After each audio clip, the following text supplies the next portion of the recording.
আসসালামু আলাইকুম। আজকের বিষয় সালাতের সাথে সংশ্লিষ্ট কাজ সম্পর্কে হাদিস পঞ্চম পর্ব 12 অধ্যায়। সালাতে থাকা অবস্থায় থুতু নিক্ষেপ করা ও খুদা আব্দুল্লাহ ইবনু উমরাহ হতে বর্ণিত।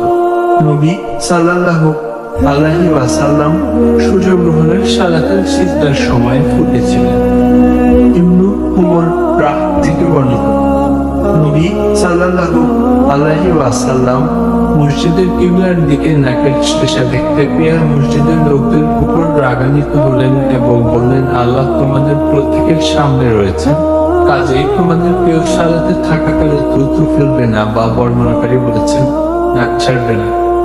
এ কথা বলার পর তিনি মিম্বার হতে নেমে এসে নিজের হাতে তা ঘষে ঘষে পরিষ্কার করলেন এবং উমর রাহ বলেন, তোমাদের কেউ যখন থুতু ফেলে তখন সে যেন